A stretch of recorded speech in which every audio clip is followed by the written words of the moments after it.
terpisah, meski kita ada di rumah masing-masing, tapi saya percaya ada sesuatu yang berbeda ketika kita memuji dan menyembah Tuhan secara bersama. Amin.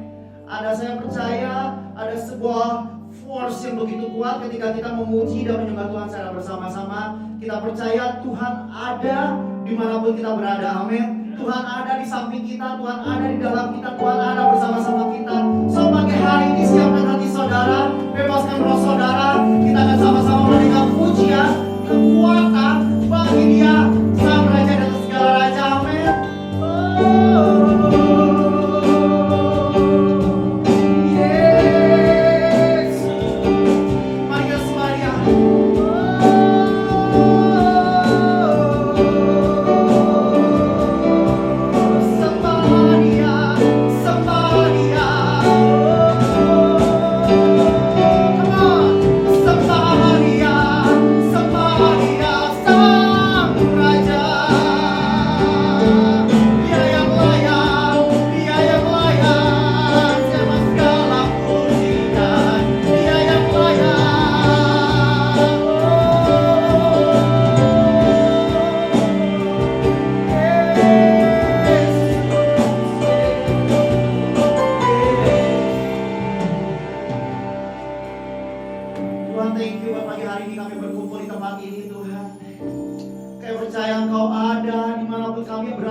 Tapi menarik, apalagi kalau kita digigit ular, tentunya mata kita akan melihat ke bekas gigitan itu.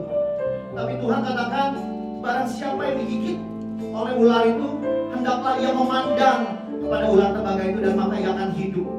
Waktu saya renungkan ini, bukankah demikian dengan hidup kita? Kemana mata kita memandang, ke situ kaki kita melangkah.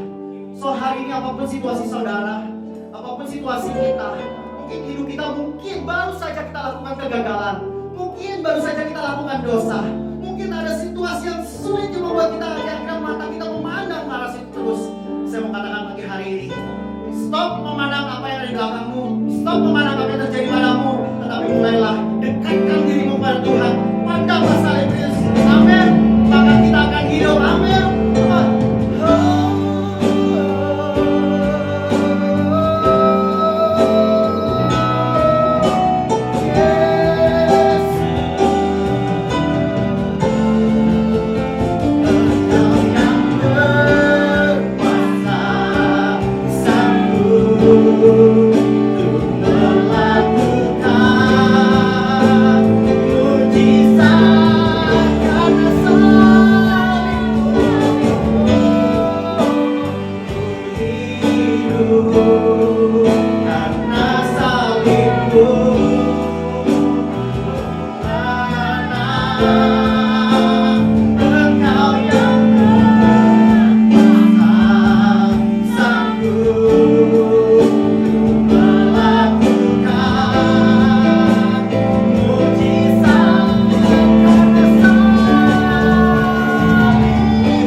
diri Tuhan, waktu kita melihat ke dalam,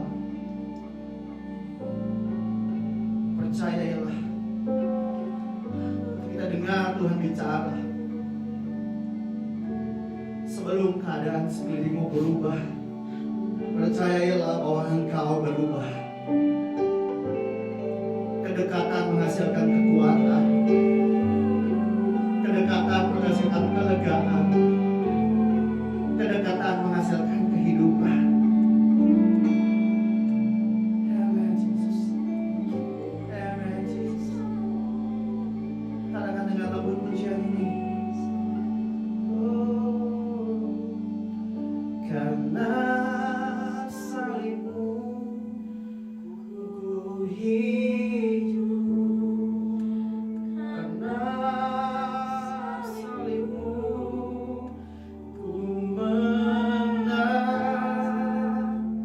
Engkau yang berkuasa, sanggup untuk melakukan.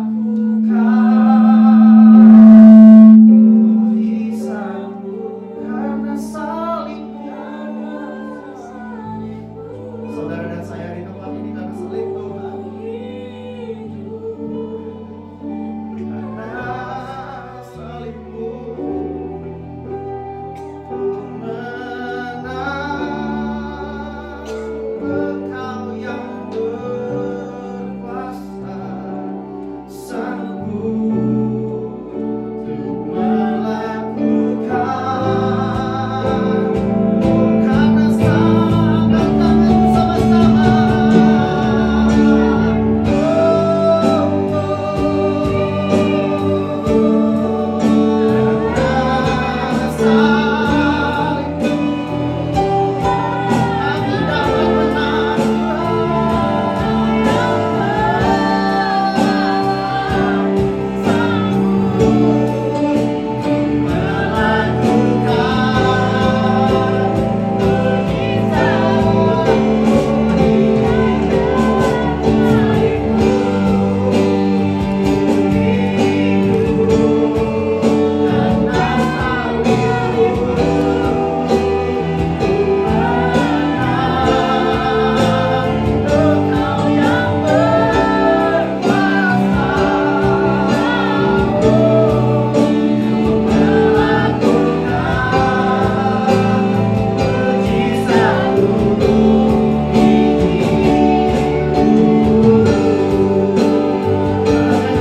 Waktu kita memandang Tuhan, kita nggak lagi lihat masalah kita. Waktu kita lagi memandang Tuhan, kita lagi jauh dengan masalah kita. Handphone itu kecil, saudara. Handphone itu kecil. Tapi kalau saudara dekatkan handphone itu ke mata, maka handphone itu bisa menutupi langit, betul? So firman Tuhan banyak mengajarkan untuk kita, layangkanlah matamu ke gunung-gunung.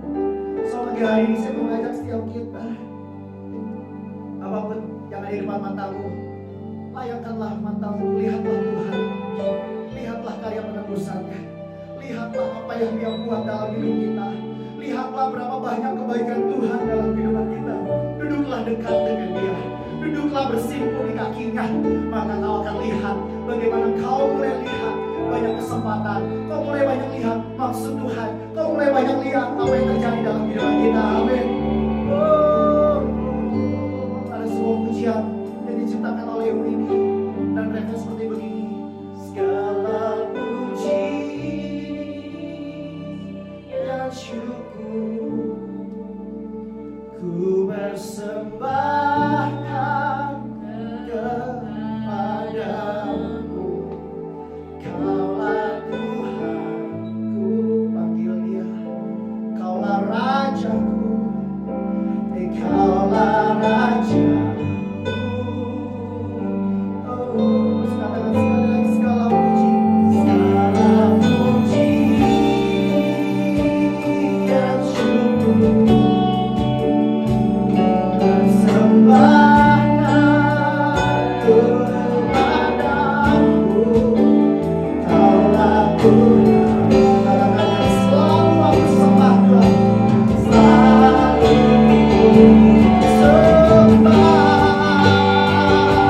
izinkan untuk membabat habis kesombongan kita. Kalau hari ini sepertinya situasi membabat habis apa yang kita bisa andalkan. Kalau hari ini sepertinya situasi menghabisi kita sampai kita sungguh-sungguh sadar hanya ada kita dan Tuhan. Apa yang akan kita berikan kepada Tuhan kalau bukan seluruh tubuh kita, persembahan kita? Apa yang kita bisa berikan kepada Tuhan kalau uang kita sudah habis? Apa yang kita bisa berikan kepada Tuhan kalau semua yang kita punya telah habis? Dimanapun saudara ada, dimanapun kita ada, God is never leave us. Kalau ada satu pribadi yang gak pernah tinggalkan kita, masa kita gak mengasihi pribadi ini? Saya rasa kehadiran Tuhan sangat kuat. Segala puji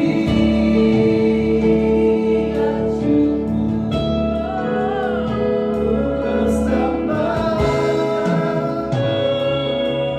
Saudara bernyanyi buat Tuhan ada di hati saudara. Kau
kita. Dengar baik-baik. Tahukah saudara bahwa apa yang engkau takutkan, itulah yang kau sembah. Dengar baik-baik.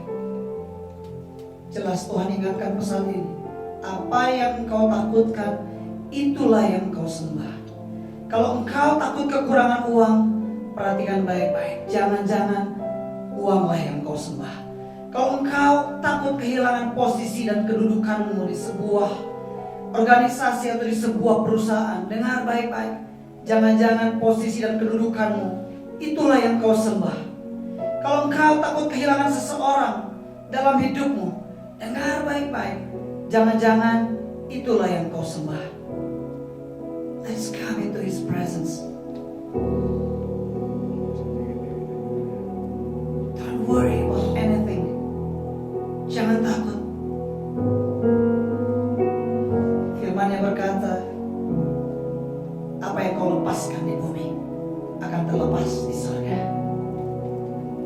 Dalam hidup kita, jangan pertahankan sesuatu yang bersifat tidak kekal, yang bersifat sementara. Listen God's people. Sometimes Tuhan mau engkau melepas apa yang ada di tanganmu. Karena dengar baik-baik, karena Dia mau kasih yang lebih baik. Kalau Tuhan izinkan engkau harus melepas apa yang menjadi kebanggaanmu, apa yang menjadi hartamu, apa yang menjadi asetmu, apa yang menjadi kekuatanmu, apa yang menjadi kebanggaanmu, apa yang menjadi sesuatu yang paling dalam hidupmu. Dan Tuhan izinkan engkau untuk melepas itu. Dengar baik-baik, karena Tuhan mau, Dia mau kasih yang lebih baik dari itu. Mari kita belajar lepaskan.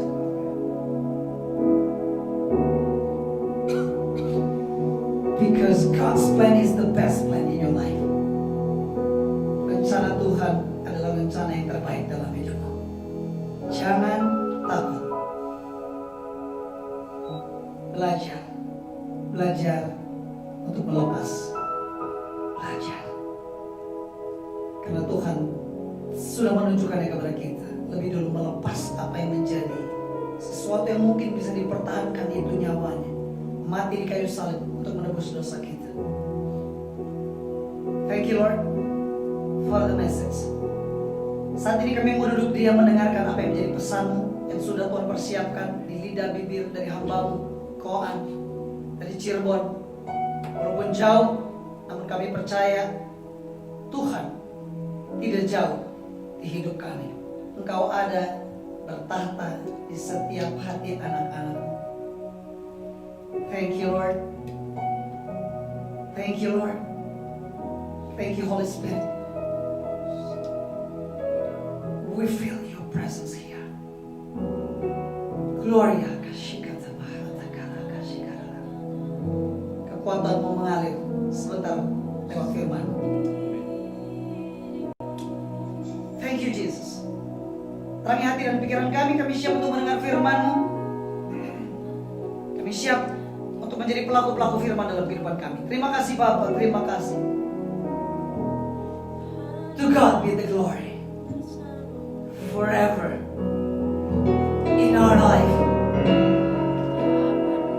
In the name of Jesus, we pray. We prepare our heart to listen your voice. In the name of Jesus we pray. Semua yang percaya sama-sama katakan amin.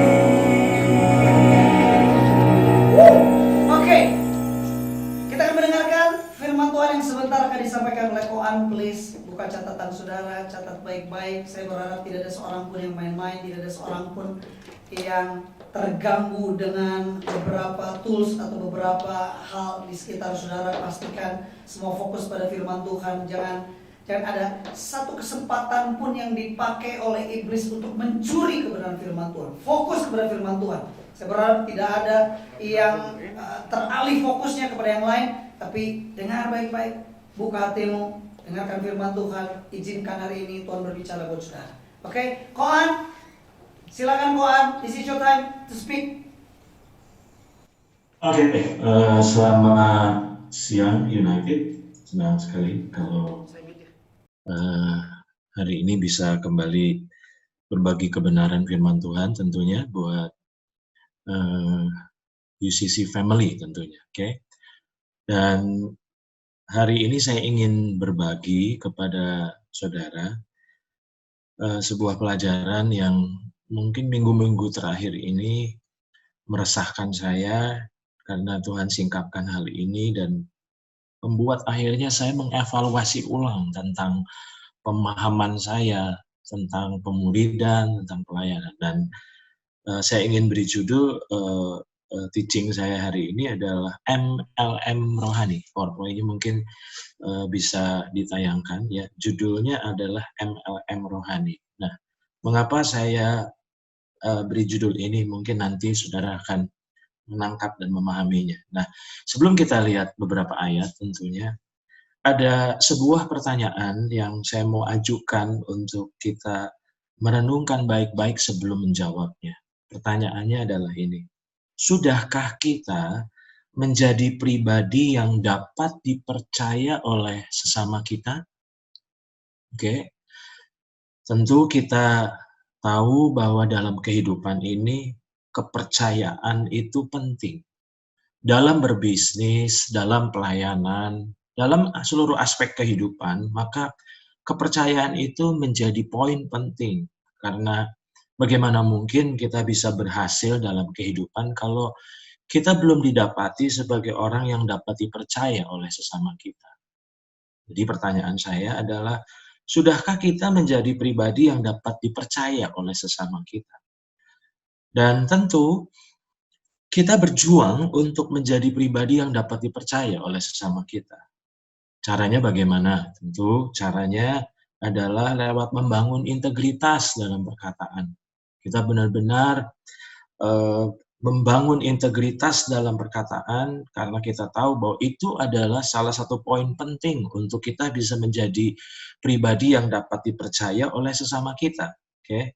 Yang kedua, saya melihat bahwa gimana caranya membangun integritas untuk kita bisa dapat dipercaya oleh sesama kita. Lewat pengelolaan keuangan tentunya.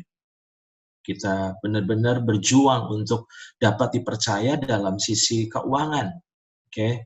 Terus bagaimana caranya untuk kita bisa menjadi pribadi yang dapat dipercaya oleh sesama kita? Selain perkataan, selain keuangan, tentu kualitas karakter kita. 3 hal itu saya lihat bahwa itulah cara untuk kita bisa menjadi pribadi yang dapat dipercaya oleh sesama kita. Nah, yang menjadi masalahnya adalah saya yakin sebagian besar di antara saudara pasti didapati atau dikenal sebagai orang yang dapat dipercaya. Nah, yang menjadi masalahnya adalah baik menurut saya jika kita didapati sebagai orang yang dapat dipercaya oleh sesama kita. Itu baik. Tetapi jauh lebih baik kalau kita ini jadi pribadi yang dapat dipercaya oleh Tuhan. Jadi jangan senang dulu kalau kita ini sudah dikenal sebagai orang-orang yang dapat dipercaya oleh sesama kita. Rekan-rekan bisnis kita percaya sama kita, sahabat-sahabat kita dalam keseharian percaya sama kita, dan menurut saya itu baik, bukan tidak baik, itu baik. Tetapi pertanyaannya adalah, sudahkah kita menjadi pribadi yang dapat dipercaya oleh Tuhan? Oke, pertanyaan ini penting untuk kita jawab, bahwa sudahkah kita menjadi pribadi yang dapat dipercaya oleh Tuhan? Karena adalah mungkin ternyata kita hidup sebagai pribadi yang dapat dipercaya oleh sesama kita, tapi pada saat yang sama belum tentu kita didapati oleh Tuhan sebagai pribadi yang dapat dipercaya oleh Dia, oleh Tuhan. Oke. Nah, sementara saya merenungkan ini, saya diingatkan sebuah ayat di dalam 1 Korintus pasal 4, ayat yang pertama sampai dengan ayat yang kedua. Jadi pertanyaannya tadi, sudahkah kita menjadi pribadi yang dapat dipercaya oleh Tuhan? Nah, coba kita lihat sebentar di 1 Korintus pasal 4, ayat yang pertama sampai ayat yang kedua. Saya akan bacakan ya. Firman Tuhan berkata, demikianlah hendaknya orang memandang kami sebagai hamba-hamba Kristus yang kepadanya dipercayakan rahasia Allah. Saya tertarik dengan kata ini. Jadi ternyata sebenarnya orang-orang yang percaya itu dipercayakan rahasia Allah. Nah, waktu Tuhan mempercayakan rahasia itu kepada kita, apa sih sebetulnya yang diharapkan? Ingat ya, ini kontradiksi antara kita sama Tuhan. Kalau kita mempercayakan satu rahasia kepada seseorang, kita berharap bahwa orang itu akan jaga rahasia itu sehingga tidak tersebar ke orang-orang lain. Oke? Tetapi yang aneh, kalau Tuhan itu ternyata parameternya beda. Nah, lihat ini. Jadi di dalam ayat yang pertama, firman Tuhan bilang, demikianlah hendaknya orang-orang memandang kami sebagai hamba-hamba Kristus yang kepadanya dipercayakan rahasia Allah.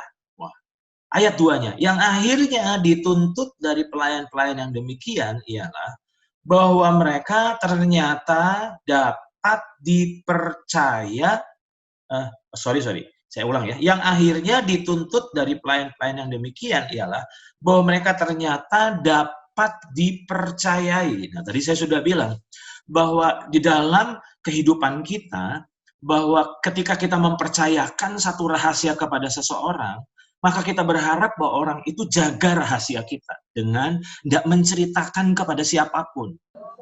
Nah, tetapi yang unik, ketika Tuhan mempercayakan rahasia sama kita, ternyata beda.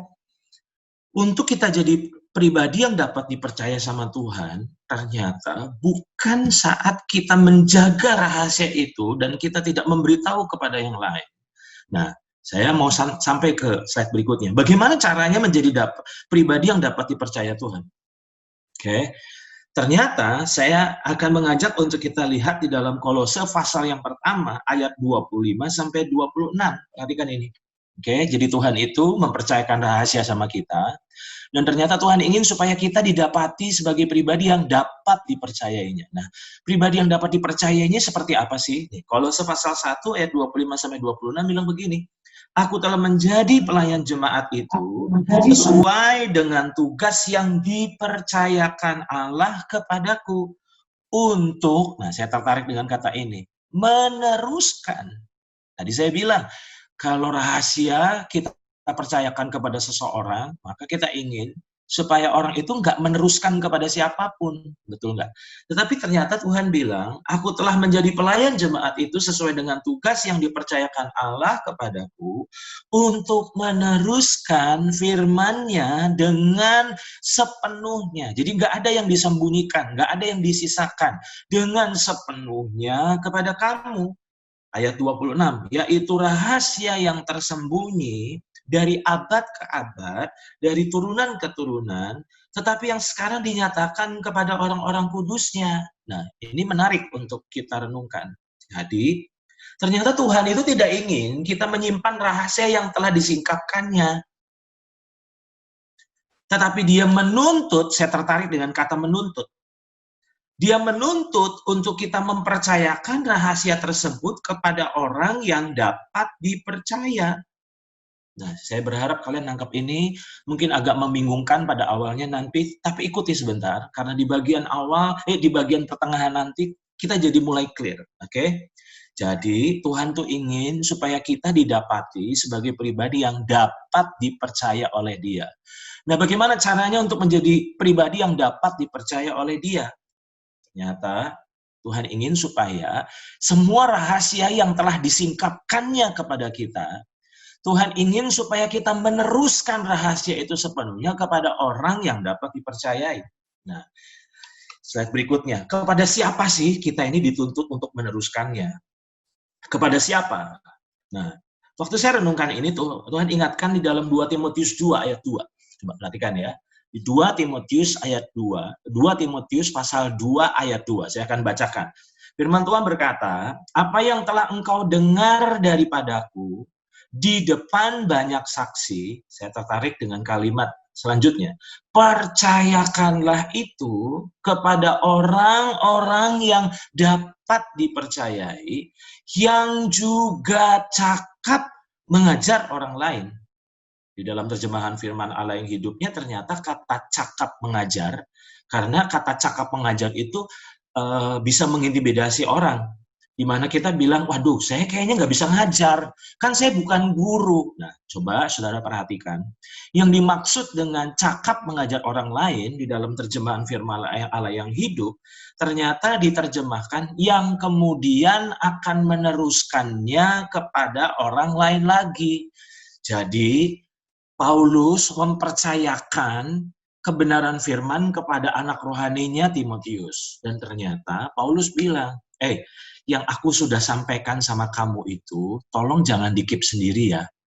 Kamu harus meneruskannya kepada orang yang dapat dipercayai, yang cakap mengajar orang lain.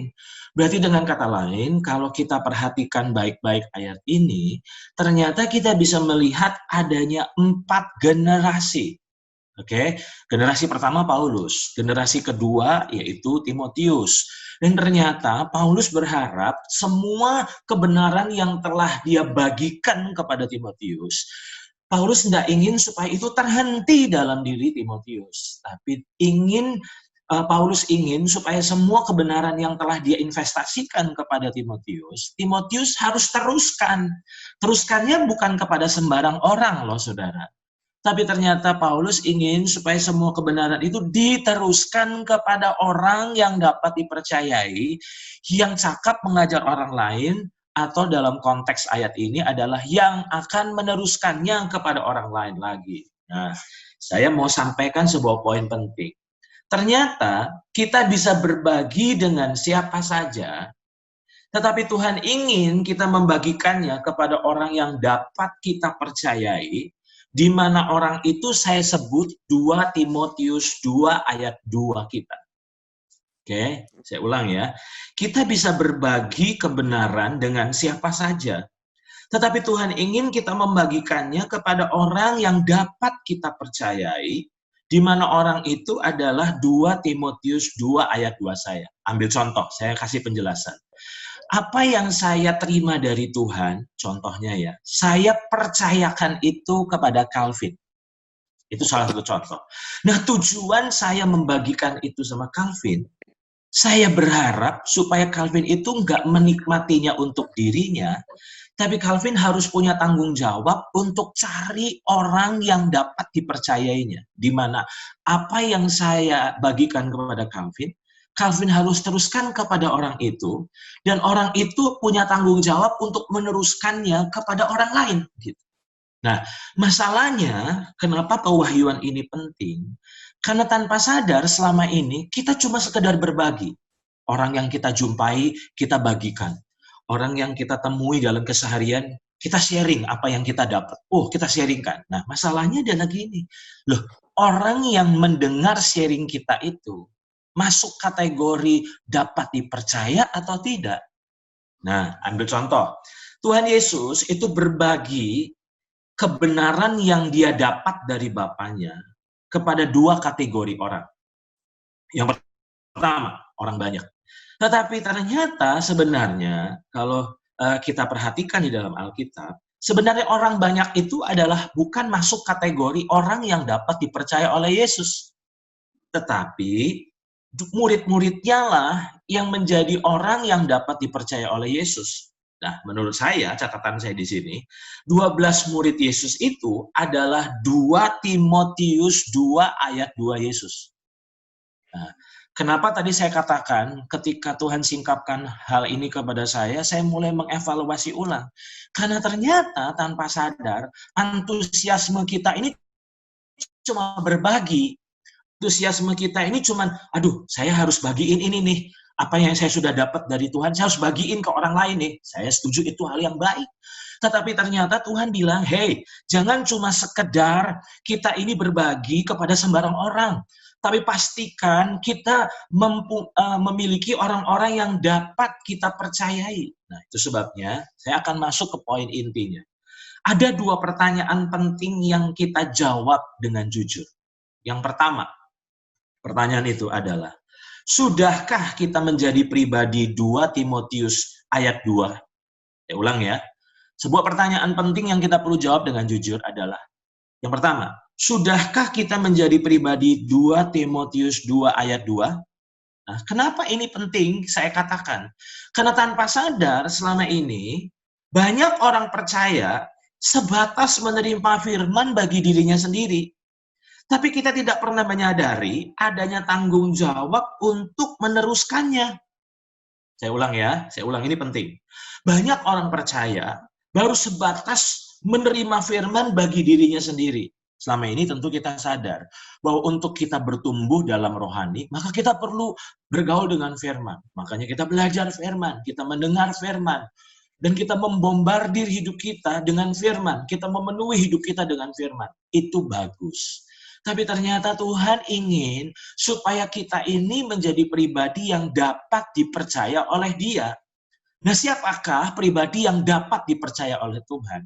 Orang yang bukan hanya menerima firman bagi dirinya, tapi orang yang meneruskan sepenuhnya firman yang telah dia terima, itu bukan kepada sembarang orang, tapi kepada pribadi-pribadi yang dapat dipercaya. Nah, sekarang saya mau masuk ke poin selanjutnya adalah gini. Bagaimana mungkin seorang yang kuliah di Fakultas Keguruan tapi tidak siap menjadi guru? Di Bandung kan ada UPI ya.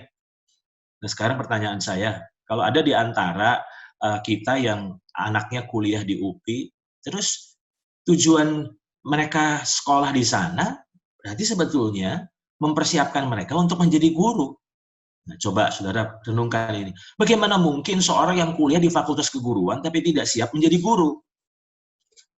Sorry, saya mesti katakan ini. Inilah ternyata kebocoran dari kekristenan hari-hari ini. Bahkan saya berani katakan, inilah salah satu kebocoran dari UCC selama ini.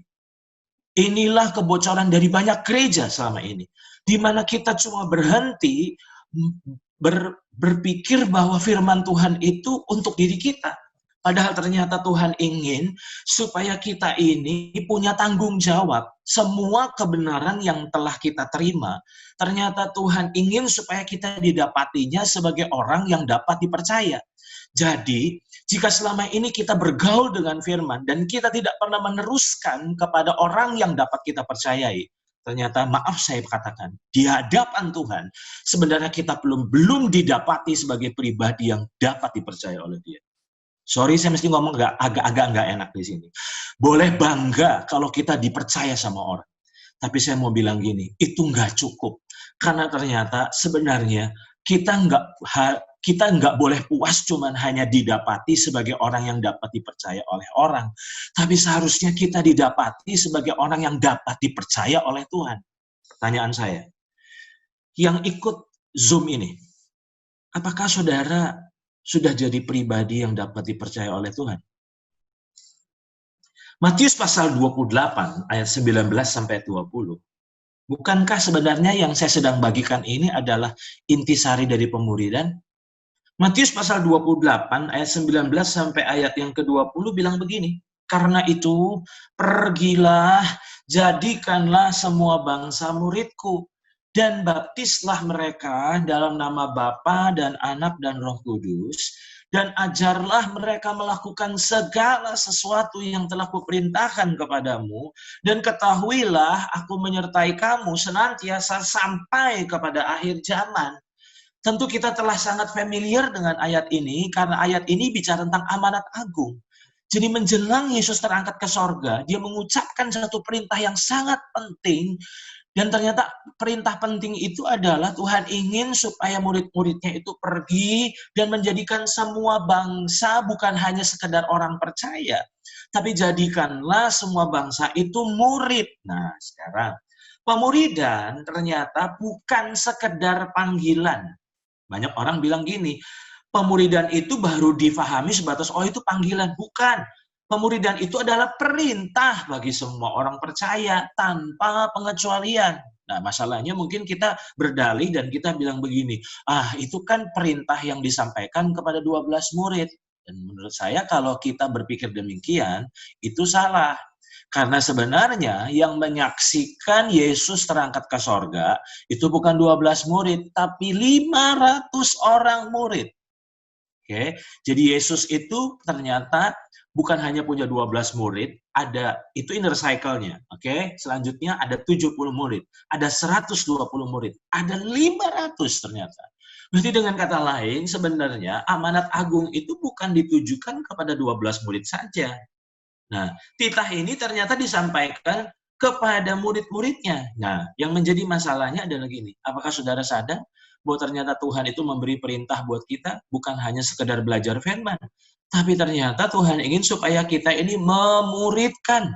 Nah, sekarang George Barna dan Barna Research Group mengadakan sebuah survei nasional di Amerika dan meminta orang-orang untuk menggambarkan tujuan hidup mereka. Dan ternyata setelah hasil survei ini direkap, hasilnya sangat mengejutkan karena ternyata tidak satu pun dari 10 orang Kristen, termasuk gembala sidang dan pemimpin gereja lainnya, yang mengatakan bahwa tujuan hidup mereka adalah untuk menjadi pengikut Yesus Kristus yang menghasilkan murid. Bukankah ini tragis? Ternyata tidak satu pun dari 10 orang Kristen yang disurvei, termasuk gembala sidang dan pemimpin gereja, ketika ditanya apa tujuan hidupmu, ternyata tidak ada satupun yang berkata bahwa tujuan hidup saya adalah memuridkan bangsa-bangsa. Sekarang, bukankah kebenaran ini penting? Kenapa rohani kita tidak bertumbuh? Kenapa kita stuck? Jawabannya, karena ternyata kita belajar firman hanya untuk diri sendiri. Padahal ternyata Tuhan berkata, apa yang telah aku singkapkan kepadamu, maka teruskanlah itu dengan sepenuhnya, bukan kepada sembarang orang, tapi kepada orang-orang yang dapat dipercaya. Nah, sekarang menurut saya terjadi sebuah kerancuan dalam hal ini. Bedakan antara memberitakan dan memuridkan. Nah, banyak orang ini sorry ya, saya banyak dengar hamba-hamba Tuhan bilang, muridkan, muridkan, muridkan, muridkan. Nah, pertanyaan saya adalah ini, sebenarnya memuridkan itu apa sih? Kita selalu berpikir, waktu kita sharing ke orang, itu sebenarnya kita sedang memuridkan. Oh, ternyata bukan, itu memberitakan kebenaran firman. Di saat kita membagikan sharing firman, itu belum termasuk memuridkan loh, saudara. Karena apa? Matius pasal 28 ayat 19 sampai ayat 20 di dalam terjemahan The Message. Nanti kalau saudara punya waktu coba lihat baik-baik secara keseluruhan dari terjemahan The Message dari Matius 28 ayat 19 sampai 20. Ternyata digunakan kata train. Bukan hanya memberitakan, tetapi train, latih, kata train itu latih.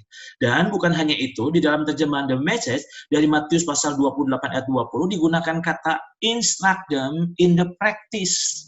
Jadi pemuridan itu bukan cuma sekedar koar-koar, bukan cuma sekedar khotbah di depan orang banyak. Jadi maafkan, saya mesti katakan, di saat saya berkhotbah di depan 500 orang, di depan 100 orang, di depan 1000 orang, sebenarnya saya sedang memberitakan firman. Saya tidak sedang memuridkan mereka sebenarnya.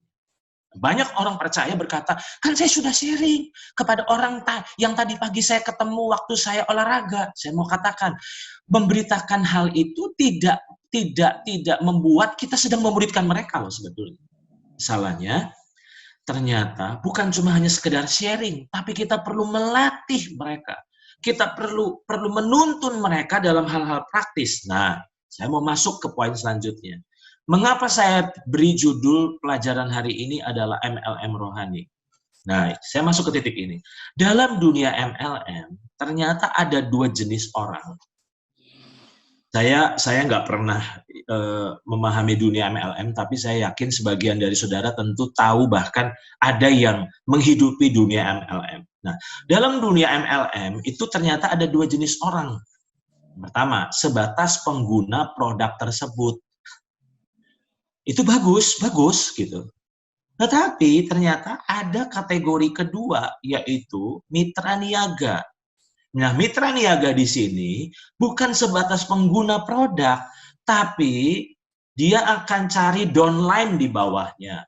Kalau istilah saya adalah member get member. Nah, sekarang, kalau saudara memiliki perusahaan MLM, sebuah produk yang akhirnya saudara pakai jejaring MLM untuk memasarkannya. Saya mau tanya kepada saudara, kira-kira saudara puas nggak kalau ada orang-orang yang hanya sebatas jadi pengguna produk tersebut? Saya yakin, tentu saudara sebenarnya akan sedikit kecewa. Kenapa saya katakan sedikit kecewa? Karena ternyata sebetulnya harapan kita, mereka bukan hanya sebatas pengguna untuk pribadi, tapi mereka harus cari downline di bawahnya, di mana ketika mereka akan menemukan downline di bawahnya, maka produk MLM itu akan semakin meluas, semakin menggurita kalau dalam bahasa saya. Nah, tujuannya adalah supaya akhirnya berjejaring dan akhirnya produk tersebut disebarluaskan. Sekarang, pertanyaan saya, sadarkah kita bahwa sebenarnya pemuridan itu diibaratkan seperti MLM rohani, di mana ada banyak sekali orang percaya, antusias bergaul dengan firman, belajar firman, tapi tanpa sadar kita sedang tersesat. Mengapa saya katakan tersesat? Karena kita nggak sadar bahwa tujuan kita belajar firman adalah supaya kita bisa memuridkan orang.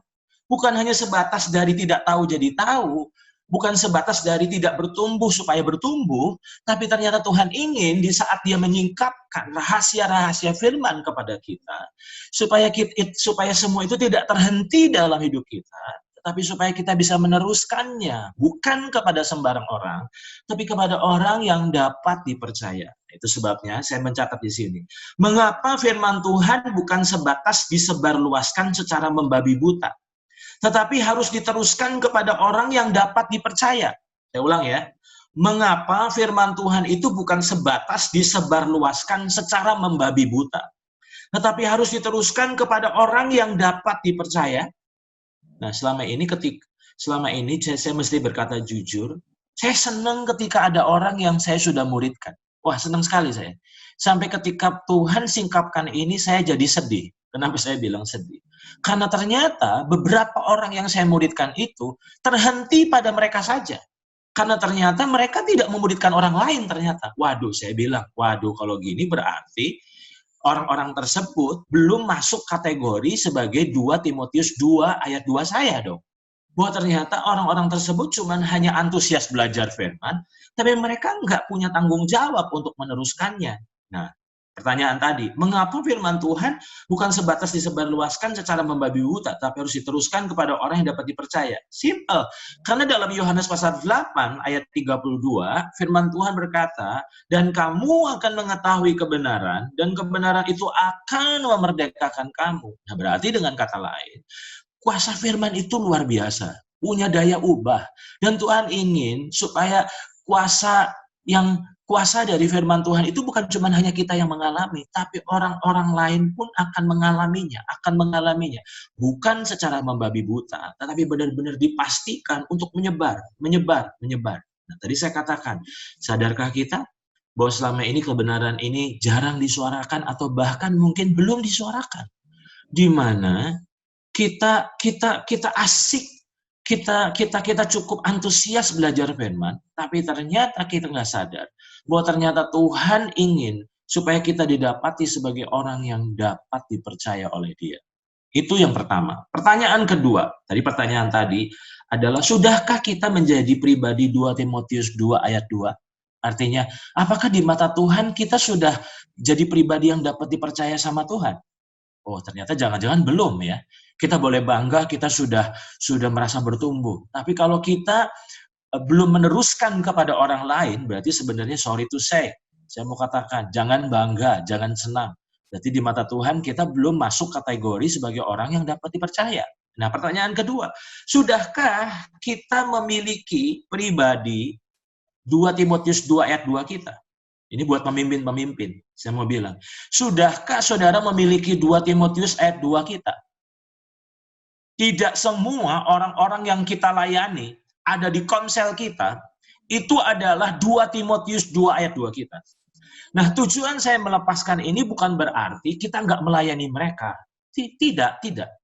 Saya ulang ya, jangan salah nangkep. Tujuan saya sharing ini bukan berarti terus kita stop sharing sama mereka.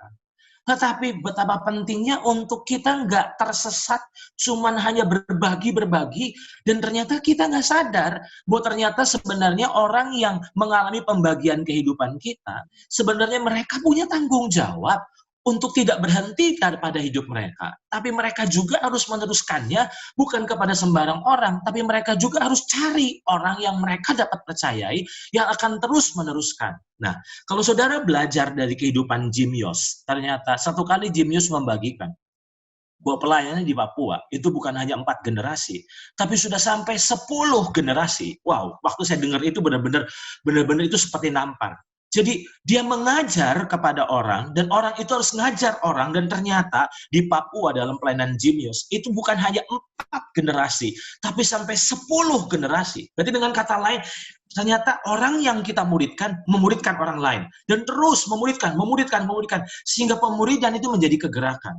Nah, saya akan bacakan cuplikan dari sebuah buku yang berjudul Organic Discipleship, atau pemuridan organik, sudah diterjemahkan di dalam bahasa Indonesia, dan kalau kalian ingin mempelajarinya, alangkah baiknya untuk kita membelinya dan mempelajarinya. Nah, saya ingin mengutip aja apa yang dituliskan dari buku Organic Discipleship, tulisan dari Dennis Malcolm dan Jessica Lowry. Dia bilang begini, konsep pemuridan di Perjanjian Baru mungkin lebih diwarnai oleh pelatihan rabinis Yahudi pada masa itu. Jadi waktu Yesus ngomong pemuridan, itu kata itu bukan kata asing buat mereka.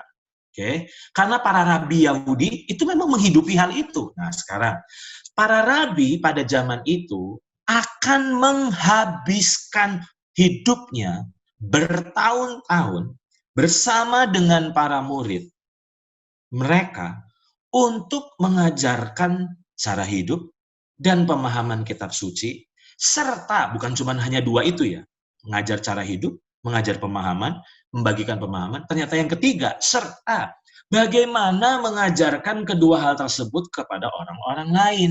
Jadi waktu satu orang rabi memuridkan seseorang, dia mempersiapkan untuk orang tersebut memuridkan orang lain lagi ternyata.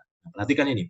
Sama seperti Yesus, mereka seringkali hidup bersama dengan para murid mereka untuk jangka waktu yang panjang. Ingat, Yesus itu nggak menghabiskan waktunya untuk khotbah di depan orang banyak loh. Tapi justru sebetulnya dia sedang menghabiskan waktunya justru kepada 12 muridnya. Kenapa? Karena ternyata dia sedang mempersiapkan mereka untuk mereka meneruskan. Oke? Makanya di saat Yesus terangkat ke sorga, murid-muridnya meneruskan, dan akhirnya kegerakan ini berkembang dan terus akhirnya memenuhi dunia mereka pada saat itu. Nah, sama seperti Yesus, mereka seringkali hidup bersama dengan para murid mereka untuk jangka waktu yang panjang. Proses pemuridan adalah pembentukan seorang rabi baru secara utuh. Sang rabi senior membagikan segala sesuatu yang dimilikinya seperti karakternya, pengetahuannya, nilai-nilainya, dan hikmatnya. Nah, waktu saya mengalami penyingkapan ini, saya benar-benar jujur sama saudara. Saya merasa gini, ya ampun, selama ini saya merasa senang, saya merasa bangga ketika saya sudah memuridkan orang.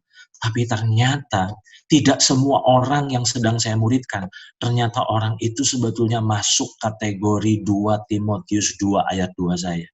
Dan ternyata saya mesti ngomong jujur ya, beberapa bahkan mayoritas dari orang yang saya muridkan belum jadi pribadi yang dapat dipercaya. Saya yakin Kak Oci akan sepakat dengan saya bahwa ternyata orang-orang yang selama ini Kak Oci muridkan belum tentu mau memuridkan orang lain juga ternyata. Saya melihat di sini betapa pentingnya UCC bertobat, di mana kita jangan berhenti cuman antusias belajar firman. Hei, kita belajar firman karena satu hari kita harus memuridkan orang. Bukan supaya sekedar kita bertumbuh, bukan sekedar supaya kita makin kenal Tuhan. Nah, saya mau bilang, kalau kita belajar firman supaya kita sekedar bertumbuh dan supaya kita makin kenal Tuhan, saya mau bilang itu namanya kita sedang tersesat.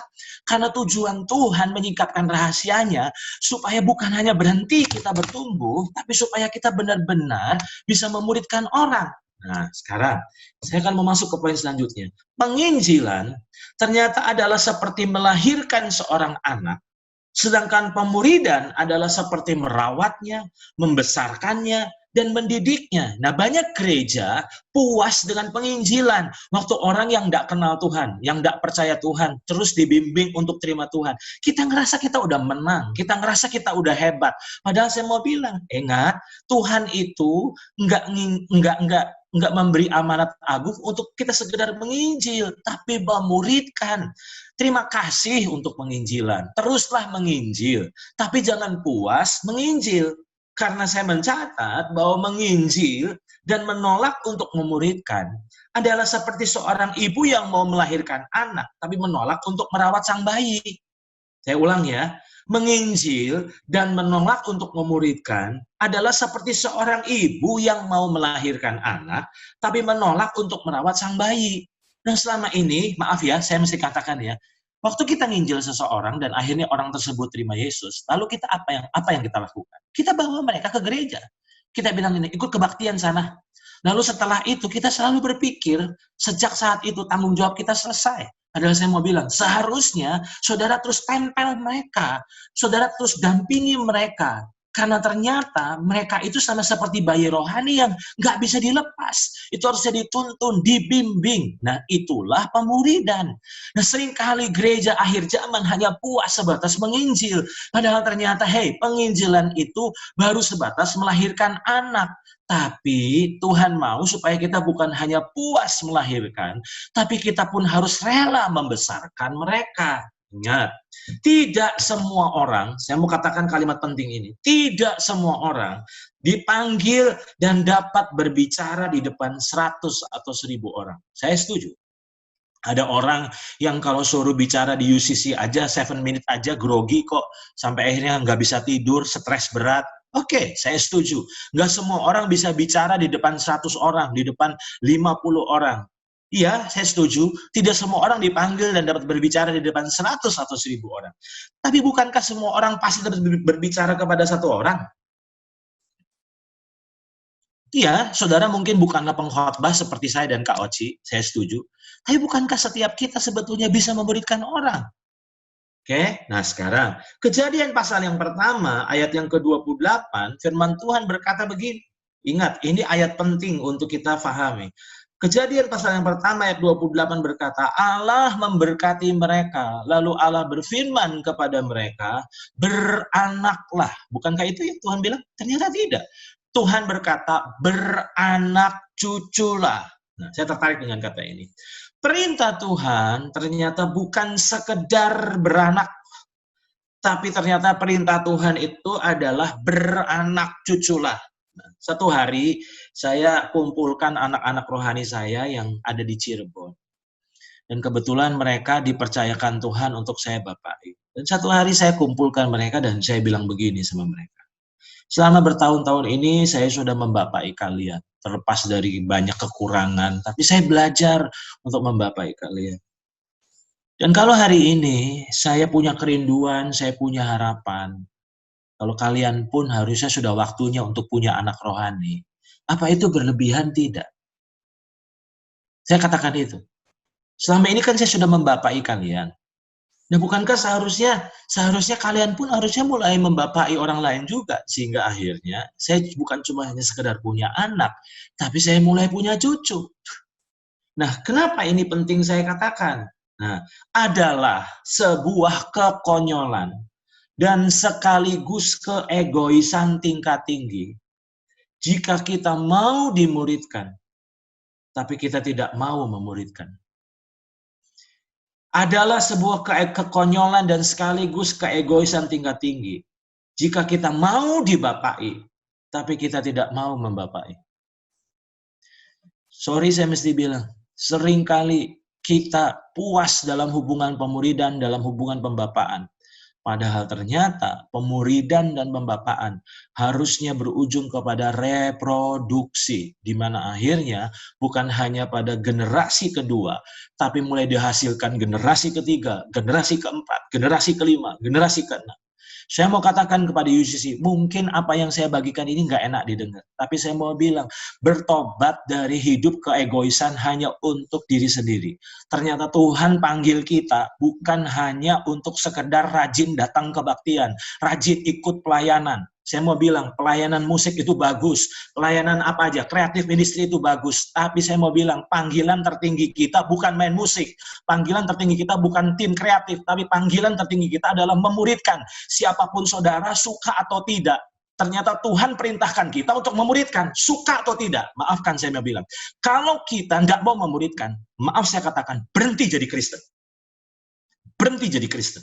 Karena ternyata sebetulnya Tuhan ingin supaya kita nggak berhenti pada diri sendiri. Makanya ada 2 pertanyaan penting. Yang pertama, sudahkah kita menjadi pribadi 2 Timotius ayat 2? Sudahkah kita jadi pribadi yang dapat dipercaya? Itu yang pertama. Mungkin saudara bilang, sudah, saya sudah meneruskannya. Oke, terima kasih. Yang kedua, pertanyaan yang lebih menohok adalah gini. Sudahkah kita memiliki 2 Timotius ayat 2 kita? Karena banyak kali ternyata orang yang menjadi anak-anak rohani kita yang kita muridkan, ternyata cuma berhenti pada mereka. Berarti dengan kata lain, mereka belum jadi pribadi yang dapat dipercaya. Nah, set selanjutnya, coba saudara perhatikan. Yohanes pasal 17 ayat 12, saya nggak tahu. Oke, Yohanes 17 ayat 12. Ini adalah doa pertanggungjawaban Yesus menjelang kematiannya. Oke, jadi dia berdoa di dalam Yohanes pasal 17 ayat 12 sebelum dia ditangkap, sebelum dia disalib. Nah, pada malam itu dia berdoa. Nah, kita bisa membacanya secara keseluruhan. Tetapi coba saudara perhatikan Yohanes 17 ayat 12. Selama aku bersama mereka, aku memelihara mereka dalam namaku. Yaitu namamu yang telah engkau berikan kepadaku. Aku telah menjaga mereka. Dan tidak ada seorang pun dari mereka yang binasa selain daripada dia yang telah ditentukan untuk binasa. Supaya genaplah yang tertulis dalam kitab suci. Pertanyaan saya, siapa yang Yesus maksudkan ketika Yesus mengatakan mereka? Ternyata mereka yang Yesus sedang maksudkan itu bukan orang banyak. Tapi itu adalah murid-muridnya. Nah, di sini saya catat, Yesus memberi laporan kepada Bapa bukan berapa mujizat yang telah dilakukannya, bukan berapa orang mati yang sudah dibangkitkannya, bukan berapa banyak orang yang telah diberikannya makan. Tapi ternyata yang dilaporkan oleh Yesus adalah murid yang Bapa percayakan kepadanya. Jadi, saya minta maaf ngomong yang nggak enak hari ini. Tapi kalau kita mau sehat rohani, kita harus belajar dengar hal-hal yang tidak enak. Karena ternyata yang tidak enak itu justru yang nyembuhin kita. Saya mau katakan kepada saudara, satu hari nanti, setiap kita akan menghadap tahta pengadilan Kristus. Di mana Tuhan minta pertanggungjawaban kita. Jadi ingat, maaf saya mau katakan ya, Tuhan itu nanti tidak tanya gini, berapa uang yang kau sudah sumbangkan sama gereja. Bukan. Juga bukan, Tuhan nggak nanya gini, berapa banyak orang yang sudah kau layani tiap minggu. Bukan itu. Tapi ternyata yang Tuhan mau tanyakan dari kita adalah gini, sudah berapa murid yang kau hasilkan selama kamu hidup di dunia. Karena bukankah itu adalah amanat agung. Terima kasih kalau kita boleh melayani orang. Terima kasih kalau kita boleh terlibat di dalam pelayanan di gereja kita. Itu baik. Tapi itu tidak membuat kita tidak memuridkan. Itu bukan jadi alasan kita bilang, Tuhan, saya kan sudah pelayanan. Saya mau katakan, teruslah pelayanan. Tapi jangan pernah lupa bahwa ternyata target kita itu bukan cuma banyaknya sibuknya pelayanan. Tapi berapa banyak orang yang kau muridkan. Ingat, bukan berapa banyak orang yang kau warnai. Bukan berapa banyak orang yang dimana engkau ketemu dan kau sharing. Tapi ingat, pastikan engkau memiliki 2 Timotius 2 ayat 2. Gitu. Nah, saya mau tutup dengan ini. Kapan saya siap memuridkan orang? Karena saya yakin, mayoritas dari saudara akan bertanya gini, kapan saya siap memuridkan orang? Kapan saya siap memuridkan orang? Kan saya penuh dengan kekurangan. Nah, saya jadi ingat statement dari keponakan rohani saya, yaitu Jeffrey Tresna. Dia satu kali mengucapkan statement penting yang sungguh memberkati saya. Dia bilang begini, goal kehidupan bukanlah bertumbuh, tapi berbuah. Itu sangat memberkati saya. Dia bilang gini, goal dari kehidupan itu bukan bagaimana bertumbuh, tapi bagaimana berbuah. Karena tujuan kita bertumbuh sebenarnya supaya kita bisa berbuah. Ingat, berbuah itu, dengar baik-baik kalimat saya, berbuah itu jangan cuma diidentikan dengan gini, kan saya sudah berubah dalam sisi karakter. Nah, berbuah itu bukan cuma sisi karakter, tapi berbuah itu ternyata memuridkan. Oke.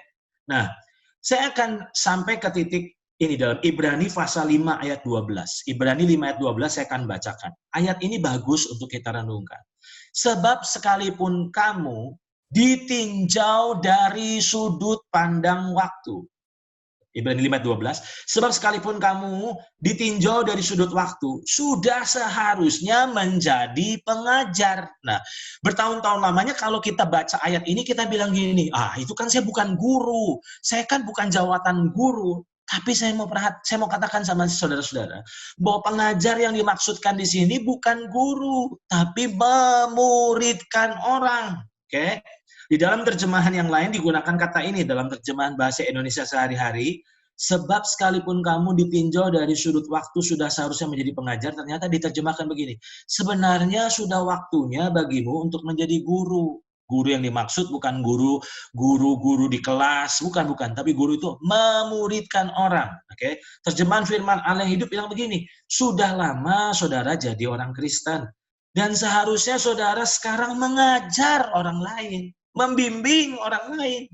Jadi, pertanyaan saya adalah gini, kapan saya siap memuridkan orang? Oh, simple. Saudara siap memuridkan orang di saat saudara menjadi pelaku firman. Bukan banyaknya pengetahuan teologi kita, tapi banyaknya pengalaman kita sebagai pelaku. Mengapa saya katakan ini? Bukankah dalam Matius pasal 28 ayat 20 bilang, ajarlah mereka melakukan segala sesuatu yang telah kuperintahkan kepadamu. Dan ketahuilah aku menyertai kamu senantiasa kepada akhir zaman. Jadi kapan kita siap memuridkan? Simple. Kita dipanggil sebagai coach, sebagai pelatih. Nah, modal pelatih itu bukan teori. Tapi pelatih itu harusnya dulu pernah jadi pemain. Pengalamannya sebagai pemain akan membuat dia efektif untuk melatih. Bukankah pelatih-pelatih sepak bola yang hari ini jago, dulu mereka adalah atlet yang jago. Jadi dengan kata lain, mereka ini pelakunya. Kapan kita siap memuridkan orang? Karena banyak orang akan berdalih, wah kayaknya saya belum siap, kalau Kak Oci udah siap, oh kalau Ci Cing-Cing udah siap, kalau Ci Cencan udah siap, oke, saya mau bilang gini, enggak. Bukan berapa lamanya waktu kita jadi Kristen yang menyiapkan kita untuk memuridkan orang. Tapi simple, saya pakai istilah gini, one step ahead.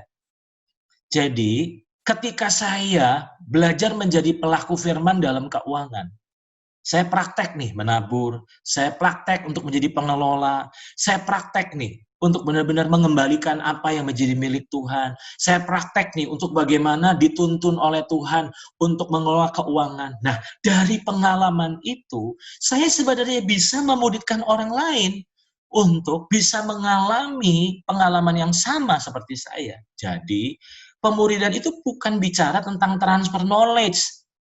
Banyak orang berkata, waduh pengetahuan saya sama Alkitab masih kurang. Saya mau bilang, saudara cukup one step ahead. Artinya, di saat saudara belajar ngampuni orang, maka saudara siap memuridkan orang dalam pengampunan. Nah, kalau saudara nggak bisa ngampuni, maka saudara nggak bisa memuridkan orang untuk ngampuni orang. Betul nggak itu? Jadi dengan kata lain, kapan kita siap memuridkan? Ketika kita belajar praktek firman. Simple kok. Di saat kita mulai dengar, kita praktek. Kita dengar, kita praktek. Waktu kita mulai dengar, kita praktek, kita dengar, kita praktek. Disitulah kita sebenarnya bisa membimbing orang. Itulah pemuridan. Nah, saya tutup dengan kalimat ini. Dapat dipercaya akan membuat Tuhan semakin antusias menginvestasikan lebih banyak hal dalam kehidupan kita. Saya ulang. Dapat dipercaya akan membuat Tuhan semakin antusias menginvestasikan lebih banyak hal dalam kehidupan kita. Sebagian dari saudara adalah pengusaha. Tentu sebagai seorang pengusaha, begitu investasi saudara mulai membuahkan hasil, saudara pasti akan antusias menanam modal lebih banyak dalam unit usaha itu. Kenapa? Karena saudara melihat ini produktif sekali. Jadi saudara antusias fokus ke bisnis itu. Karena ternyata investasi saudara nggak sia-sia. Berbeda ketika saudara berinvestasi pada satu usaha dan ternyata mandul. Nggak ada keuntungan. Rugi terus, rugi terus. Saya mau tanya, apa saudara antusias? Nggak mungkin. Saudara akan antusias ketika saudara menemukan satu lahan yang subur. Maafkan, saya mesti bilang gini. Banyak orang bilang gini, kok kenapa saya nggak bertumbuh-bertumbuh? Saya mau bilang, ingat, untuk bertumbuh, kita harus didapati sebagai pribadi yang dapat dipercaya. Nah, kalau kita belum dapat dipercaya, kita cuma hanya belajar firman buat diri sendiri terus. Kita pengen terus bertumbuh, tapi kita nggak pengen berbuah. Saya mau katakan sama saudara, saudara di hadapan Tuhan seperti lahan mandul. Aneh, begitu kita belajar memuridkan orang, dan kita memastikan waktu kita ngajar orang, waktu kita memuridkan orang, waktu kita membapai orang, kita ingatkan mereka, ingat loh ya, saya memuridkan kamu hari ini, supaya satu hari kamu memuridkan orang. Mulai hari ini, saya sekarang punya parameter baru. Kalau ada orang yang datang sama saya, kok, tolong muridkan saya kok. Kok, bapai saya mau ngomong harga di muka. Saya bilang gini, oke, saya bersedia memuridkan kamu selama kamu mau memuridkan orang. Saya bersedia membapai kamu, tapi ingat bahwa saya berharap satu hari kamu harus membapai orang juga. Kalau kamu nggak siap memuridkan, kalau kamu nggak siap membapai, berarti buat apa saya investasi hidup lebih dalam kehidupan kamu?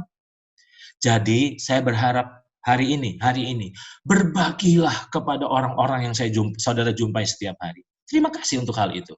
Tapi ingat, jangan puas cuman berbagi. Pastikan orang-orang yang saudara ngalami sharing-sharing saudara itu, menerima sharing-sharing saudara itu, ternyata orang-orang itu adalah orang-orang yang dapat dipercaya. Enggak semua orang yang mengalami pembagian sharing kita masuk kategori 2 Timotius 2 ayat 2 kita. Saran saya adalah ini. Ini omongan saya agak jahat ya, tapi saya minta maaf. Jangan prioritaskan orang yang nggak mau memuridkan orang. Saya ulang, jangan pernah memprioritaskan orang yang nggak mau memuridkan orang. Itu namanya saudara sedang menyia-nyiakan waktu saudara. Tapi investasi, fokuslah kepada orang-orang yang memang produktif bagi kerajaan Allah. Karena ingat, Tuhan sedang mencari orang-orang yang dapat dipercaya. Yang bukan cuma hanya menerima firman buat dirinya, tapi meneruskannya bukan kepada sembarang orang, tapi kepada orang-orang yang dapat dipercaya. Saya berharap UCC akan going to the next level. Di mana kita bukan cuma berhenti ngejar firman, tapi saudara harus belajar gini. Tuhan memberikan amanat untuk saya memuridkan orang. Jadi, pertanyaan saya, sudahkah saudara jadi 2 Timotius pasal 2 ayat 2?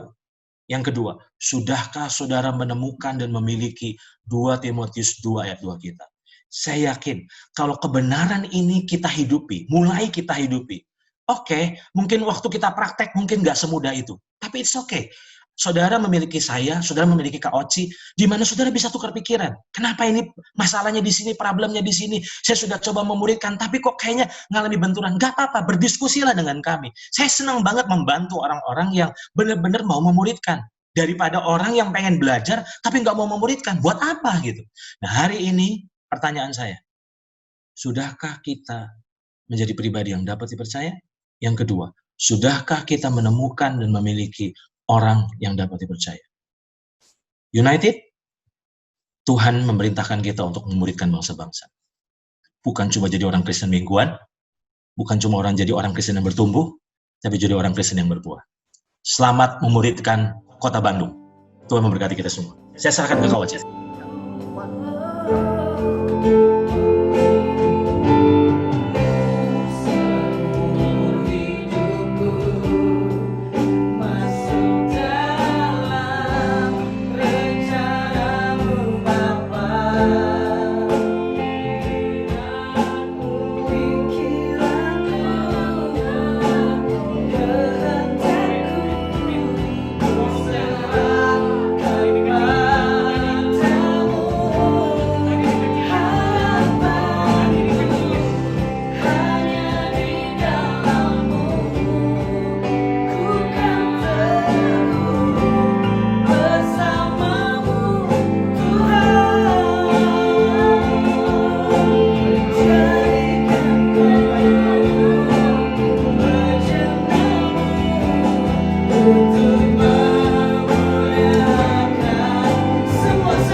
firman-Mu yang menegur keras kami.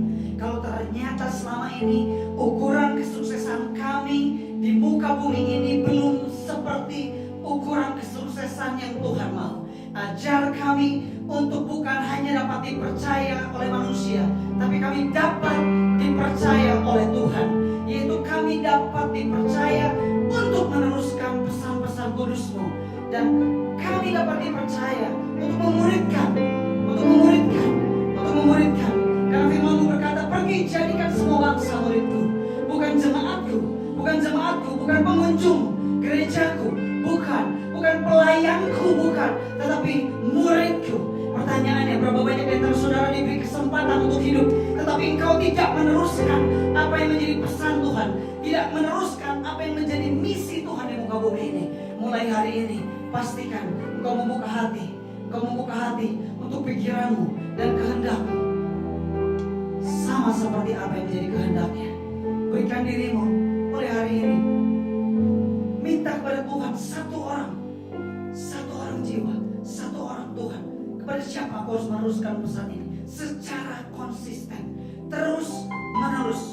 Apa yang kami dapat hari ini, apa yang telah kami dapat dari perenungan kami, apa yang pernah kami alami, apa yang pernah kami hidupi, kami teruskan kepada orang-orang di sekitar kami secara konsisten, dan pastikan orang tersebut mau memuridkan.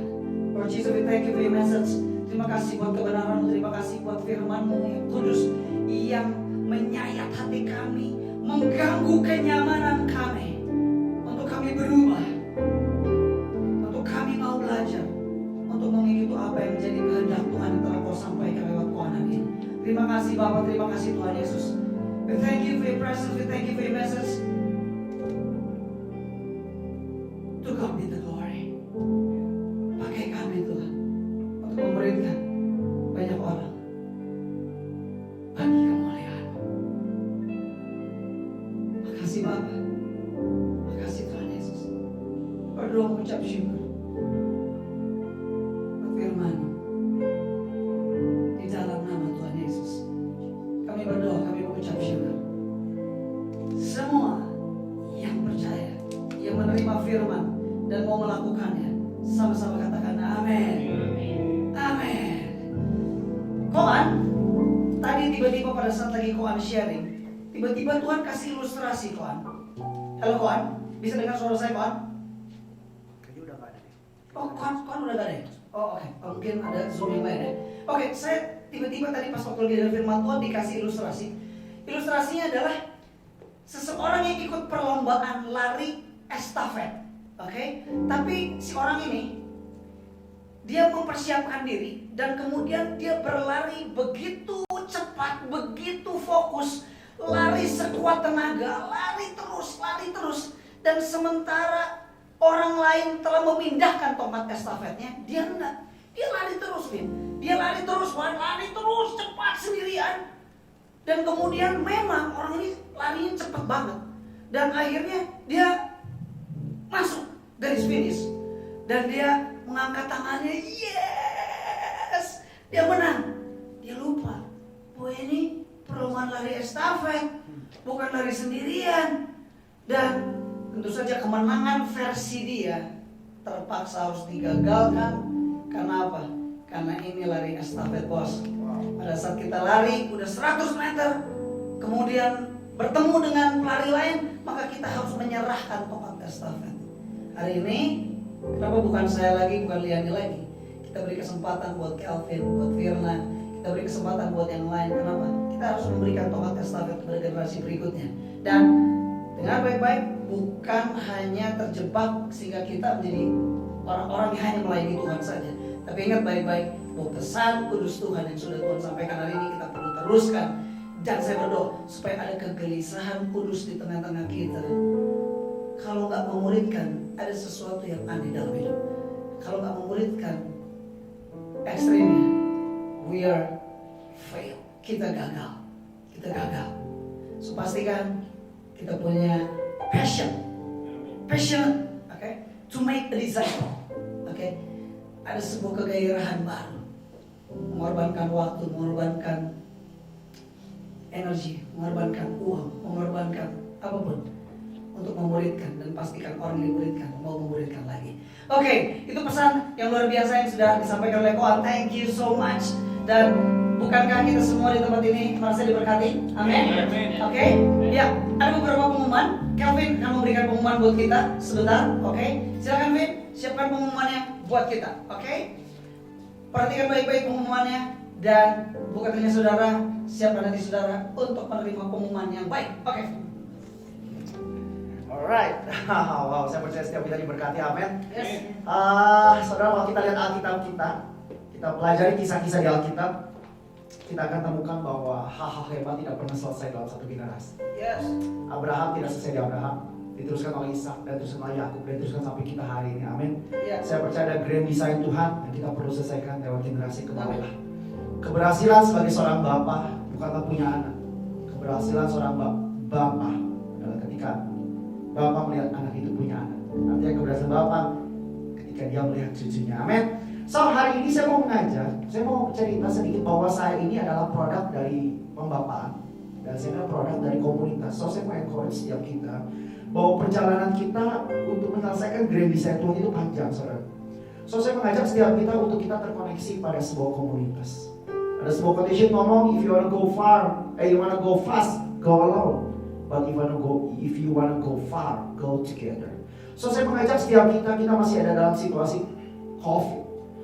Kita tahu situasi tantangan ke depan gak gampang. So kita butuh gak hanya hubungan kita dengan Tuhan, tapi saya percaya bahwa kita itu butuh terkoneksi dengan sesama. So saya mengajak mengingatkan bahwa di kita ada yang namanya klub. Klub ini didesain untuk menjaga kita. Klub ini didesain untuk menajamkan kita. Klub ini didesain untuk dimana kita bisa mempraktekkan kata salib. Dan saya percaya klub pun didesain untuk meneruskan apa kata Tuhan untuk hidup kita. Yes. So saya mengajak di kita ada 9 klub. So saya mengajak setiap kita, mungkin ada di antara kita yang mendengar tayangan Zoom ini dan belum terklub. So saya berdoa, saya mengencourage setiap kita, saudara boleh hubungi UCC Call Center atau saudara boleh hubungi saya untuk saudara, dan saya bisa menolong saudara untuk menempatkan saudara ada di klub yang tepat bagi saudara. Oke, itu pengumuman yang pertama. So yang kedua, bagi saudara mungkin ingin mereview kembali pertemuan-pertemuan Zoom kita, saudara bisa akses di @UCC Bandung di YouTube kita. Di situ tersusun rapi setiap rekaman Zoom yang telah kita lakukan, dan di situ tersusun rapi. Tapi saya tidak berharap bahwa saudara, oh ya sudah, nanti saja kita lihat Zoom-nya. Bagi saudara yang benar-benar nggak bisa dan berhalangan, saya mengencourage saudara-saudara boleh kejar kembali. Saudara yang mau belajar kembali, saudara boleh kejar di YouTube. Tapi bagi saudara yang bisa, tetap prioritaskan Zoom meeting kita bersama ini. Oke, so saya mengajak juga buat kita selalu terkoneksi. Katakan terkoneksi di rumah. Terkoneksi di rumah. Terkoneksi. So saya mengajak setiap kita terkoneksi juga lewat Instagram UCC Bandung @UCC Bandung.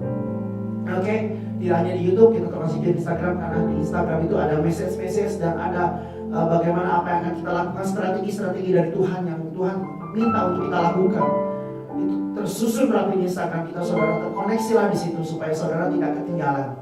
Oke, so saya juga mau encourage saudara meski dalam keadaan sulit ini, kalau saudara yang rindu memberikan persembahan, saudara bisa memberikannya kepada berapa Pak Ci? 777 0 666 666 168. Oke, juga satu lagi bagi saudara yang mungkin bertanya-tanya kapan kita akan kembali ibadah offline. Nanti ketika Coach membagikan berkat, sebelumnya Coach akan sedikit cerita planning kurang lebihnya mungkin di awal tahun atau benar-benar kita tunggu sampai situasi berbeda, Coach akan meneruskannya. Oke guys, itu aja, be excited, tetap semakin ketergantungan dengan Tuhan. Amin. Oke, itu informasinya. Ingat 777 0666 168. Oke, transfer ke BCA nomor tadi Elvina Suryadinata itu ya. Terus puji Tuhan, barang untuk L20 itu akan segera datang sehingga kita jauh lebih keren lagi nanti di minggu ini. Hopefully di minggu depan kita sudah pakai mixer yang khusus untuk Zoom, dan puji Tuhan semua sudah tercukupi dan udah gak sabar ingin pakai alat itu lebih keren, lebih nanti kita semua bisa merasakannya. Oke? Nah, itu saja, apalagi tidak ada lagi?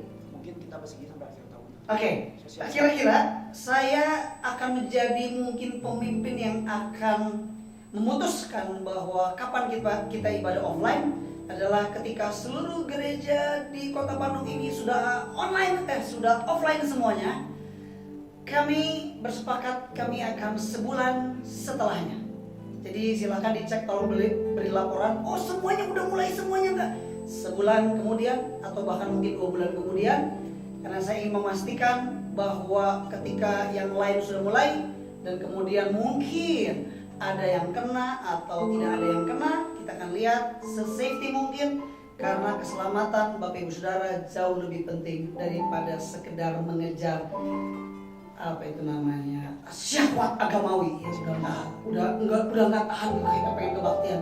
Buat apa kalau ujungnya nanti saudara kena COVID, buat apa? Udah, Tuhan Yesus ada di mana-mana, ada di hati saya, ada di hati lo juga, ada di hati kita semua. Oke? Itu saja. Saya mau mengajak setiap kita semuanya terus sejalan sebentar, kita akan menerima berkat dari Tuhan. Dan siapkan hati saudara.